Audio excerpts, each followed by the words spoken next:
On joue un personnage qui gravit une montagne à travers différents niveaux. Par exemple, moi j'ai adoré Thérèse Raquin de Zola, qui est pas du tout un livre accessible. Je pense qu'aussi un truc, moi, qui m'a beaucoup aidé. Je pense qu'il faut construire un peu un truc fun autour du livre. Aujourd'hui dans Tilt, on reçoit Maëva, bénévole à la FEV, qui va nous parler de son rapport aux inégalités scolaires, partie 2. Pour t'expliquer, on a toujours une partie dans nos épisodes où, dans cette idée un petit peu de mélanger culture et engagement dans une cause, que je vais te poser des petites questions que tu vas voir, hein, c'est très chill, où en fait je te mets dans une situation et voilà, faut que tu trouves une œuvre à me sortir ou quelque chose à me répondre sur le sujet. Dans les autres œuvres un peu que tu nous avais envoyées aussi, il y avait un jeu vidéo, il y avait Outer Wilds, très bon jeu, soit en passant. Alors c'est intéressant parce que là, il y a pas si longtemps que ça, il y a eu un peu une polémique sur les jeux vidéo. T'as eu Emmanuel Macron, le président de la République, qui a fait une sortie en fait sur la question des jeux vidéo en disant que ça conditionnait les gamins à la violence. Et donc je vais te faire un peu la fameuse question. Imaginons que demain t'es face à genre une commission de fous malades, c'est des ministres les mecs. Et ils te demandent à toi, t'es experte en jeux vidéo, tu dois leur sortir un jeu vidéo, mais en fait, il faut que ça reste quand même un minimum accessible, mais qui prouve un peu de fait qu'ils ont tort, et que pour l'éducation des gamins, ça peut être aussi quelque chose de bueno, quoi. Alors, je vais répondre une réponse un peu étonnante, parce que c'est pas du tout un jeu vidéo éducatif. C'est un jeu qui s'appelle Céleste. Okay. C'est un jeu, alors, pas forcément accessible très petit, mais plutôt, je pense, fin de l'adolescence. C'est un jeu de plateforme. Ok. Donc vraiment rien à voir avec d'éducatif, où en fait on joue un personnage qui gravit une montagne à travers différents niveaux, et en fait le message du jeu, en fait on se dit bon, c'est pas si profond, c'est un jeu de plateforme, mais en fait le message du jeu, c'est de dire tu peux combattre tes démons, et notamment le personnage principal, elle a atteint de dépression, etc. Et en fait, le but, c'est tu peux vaincre tes démons et tu peux gravir des montagnes. Et je trouve le message, c'est qu'en fait, au début, t'es super nul. Vraiment, t'y arrives pas. Les sauts, ils sont super durs à gérer. Et quand t'arrives à la fin du niveau, du monde 7, ouais, tu dis, mais le niveau 1 est devenu tellement facile. Et en fait, c'est un message... Bon, un peu, méritocratique peut-être, mais en fait, de dire, avec de l'entraînement, on peut arriver à faire des choses dingues, et on peut relever des montagnes, on peut gravir des montagnes, et on peut être capable de tout. Et c'est un jeu qui est déjà hyper beau, pareil, hyper positif, et en fait, hyper profond pour un jeu qui est tout simple, en fait. Ouais, c'est un jeu indé, c'est ça? C'est un jeu indé, et c'est un jeu qui est français, notamment. On est trop fort. On est vraiment trop fort. On est boosté en ce moment. Bah, c'est un peu une métaphore de la vie et du système scolaire aussi, finalement. Bah, en fait, si on fait le lien, oui. C'est qu'en fait, on peut y arriver, ça va être dur, il y aura beaucoup d'épreuves, mais en fait, on peut y arriver, et aussi, il y a tout un message sur l'accompagnement, alors qu'on a plein de personnages qui l'aident aussi, et on peut débloquer des pouvoirs, voilà. Ok. T'as été bénévole à la FEV, alors je l'ai été également. J'ai fait mes 2 heures par semaine. Alors je suis d'accord avec toi, hein, c'est une asso qui est hyper intéressante. Tu rencontres plein de profils. C'est vraiment super. En fait, moi, je trouve que j'avais un peu... alors, j'avais 2 problèmes, mais je vais te les faire dans l'ordre. J'avais un problème, c'était d'inciter. Alors, inciter, c'est un mot qui est un peu compliqué, je trouve un peu dur. Mais en tout cas, d'encourager le jeune que j'accompagnais à la lecture, qui est une activité fort passionnante, je trouve, et qui fait aussi notre éducation, autant que le cinéma, autant que plein de choses, mais c'est, pour moi, je commence à partir sur, voilà, sur l'ambiance de la lecture, mais je trouve que ça reste quelque chose de très important que les jeunes font de moins en moins. Moi, y compris. Et voilà, moi, comme, donc là, je vais te donner un cas, en fait, imagine, t'as un jeune, et comme, je prends un peu ce cas comme si c'était moi, j'étais un peu comme ça. Je lisais beaucoup, mais je lisais beaucoup de littérature jeunesse. Alors, tu sais, Harry Potter. Toi, t'aimerais qu'il ouvre un peu ses chakras à une littérature, disons, plus mature. Alors, je trouve qu'aujourd'hui, même quand tu lis beaucoup quand t'es jeune, t'as du mal à passer ce step. Alors, j'ai beaucoup parlé pour expliquer. Mais voilà. Donc, moi, j'aimerais que tu lui conseilles un bouquin. Donc, pareil, en jouant sur ce côté accessibilité, un peu comme dans la première question, tu lui conseilles un bouquin qui lui permette de passer ce step sans que ça soit trop dur. Si jamais t'as T'as une idée, une recommandation? Alors, je fais une réponse qui est un peu longue. Enfin, un petit peu. Moi aussi. Tu peux te permettre, j'ai énormément parlé. J'ai beaucoup de problèmes avec la lecture, mais parce que j'aimais pas ça. Moi, j'étais très, par contre, magazine ou vraiment non-fiction. Mais déjà, je pense qu'il y a 2-3 trucs qu'on peut mettre en place pour essayer de l'initier à, on va dire, plutôt de la littérature adulte, etc. Donc déjà, trouver un livre qui soit un peu accessible au niveau de l'écriture. Il n'y a pas tout qui est accessible, je pense, en tant que un peu premier livre, etc.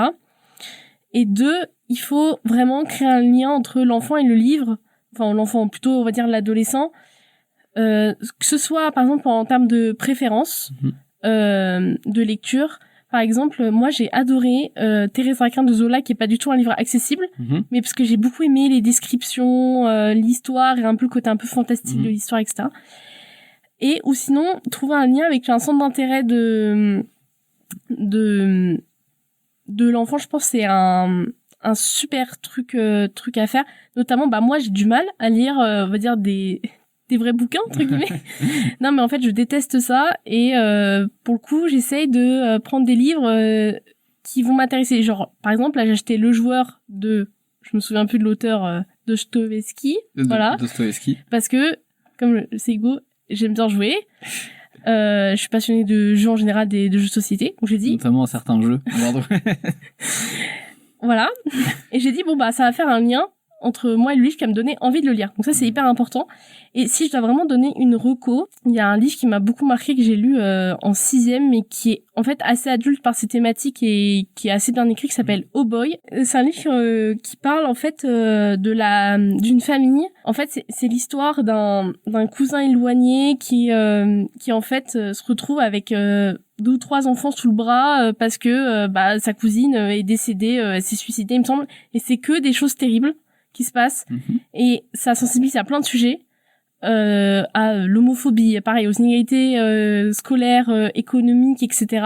Et en fait c'est hyper prenant et hyper accessible, et commence à être de la littérature un peu adulte, et pour le coup c'est aussi de l'écriture contemporaine, donc plus accessible que, on va dire, des vieux classiques de l'époque un peu moderne, début contemporaine, quoi. Ouais, on se comprend. Alors je viens de regarder, c'est un roman qui date de 2000 de Mario de Muraille. C'est ça. Eh bien, très bien. Qui a été aussi adapté en pièce de théâtre, que j'ai vu aussi. Okay. En fait, c'est un grand monologue de l'acteur, et c'est aussi super. Si je peux ajouter un truc, je pense qu'aussi un truc, moi, qui m'a beaucoup aidé, ça me vient notamment mon expérience avec Thérèse Raquin de Zola, où je l'ai lu un peu parce que je devais le faire. Ensuite, j'ai suivi du coup les cours qu'elle avait, les cours d'analyse, et je me dis, ah ouais, j'ai loupé tellement de trucs de ce livre qu'en fait, j'ai trop aimé le livre après. Okay. Et en fait, je pense qu'il faut construire un peu un truc fun autour du livre. Dire, ok, donc tu vas lire. C'est hyper particulier comme activité maintenant qu'on vit à l'heure des écrans, il y en a partout et pas accessible. Mais de dire, on va regarder une vidéo, on va regarder un bout de pièce de théâtre, tu vois, lié au livre, et créer un vrai truc, et pas genre juste le livre, le truc chiant. Et vraiment de créer tout un univers, un peu une consommation médiatique autour, pour saisir tous les enjeux du livre et de dire, mais tu vois, là t'as lu ça, t'as pas saisi ça, pour en tirer des choses super en fait. Et je pense que ça peut lui donner le goût de la lecture. Ouais, créer de l'énigme autour, ok. Ouais. Bien sûr. Alors, l'autre cas que moi j'ai pu avoir aussi, en fait, c'est de parler politique à ces jeunes, tout en restant un peu neutre et objectif, sans avoir d'avis biaisé, parce qu'en fait, parfois et en fait souvent aussi, ça dépend, mais tu peux tomber sur des gamins aussi. Enfin, c'est normal, à cet âge-là. Nous, on est plus grands, mais sur des jeunes qui sont dépolitisés, ou qui ont des parents qui ne leur expliquent pas l'importance de voter, etc. Et donc moi j'en avais pris une des séances de 2 heures carrément, où je lui expliquais à quoi servaient les élections, pourquoi on votait, comment fonctionnait un peu l'Assemblée, qu'est-ce que c'était la droite et la gauche, en fait, des trucs très basiques, enfin qui peut nous sembler très basiques. Et donc mais j'essayais vraiment de le faire tout en restant neutre et objectif, puisque j'ai mes avis. Donc c'est compliqué de ne pas les exprimer. Ouais, voilà ça, de ne pas les exprimer, et surtout de ne pas le biaiser en fait.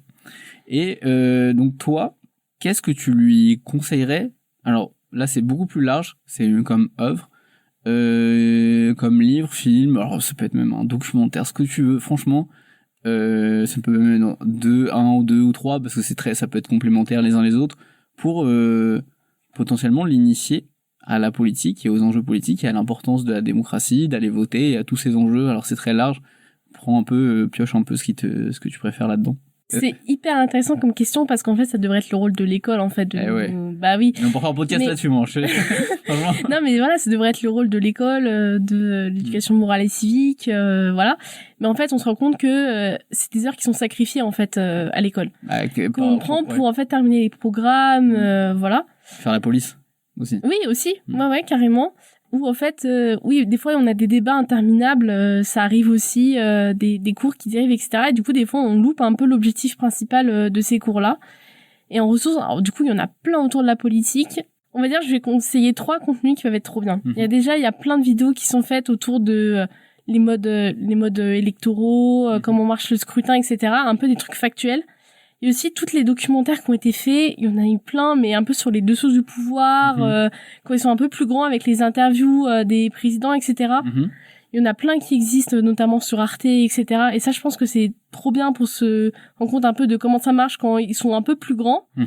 Et enfin, dernière œuvre, La ferme des animaux de George Orwell. Ah oui, bah, bien sûr. C'est quand même la base. Je pense une fois qu'on lui a un peu inculqué les bases de comment marche la politique en France, de dire bon, ça c'est tout ce que je t'ai dit, mais il va falloir apprendre à faire ton esprit critique et à comment on tente de te faire passer des messages ou de te manipuler. Et moi, pareil, c'est un livre qui m'a beaucoup touchée, que j'ai lu, mais souvent il est lu au collège ou au lycée, mais en fait qui est hyper qui est hyper indispensable en fait à lire au moins une fois dans sa vie. Très bien. Merci Maëva d'avoir répondu à mon petit quiz. On te remercie d'être venue. C'est très sympa à toi. Merci à vous pour l'invitation. C'est un plaisir. Il n'y a pas de souci, c'est toujours un plaisir de parler d'engagement et d'école. Merci à toi. Merci.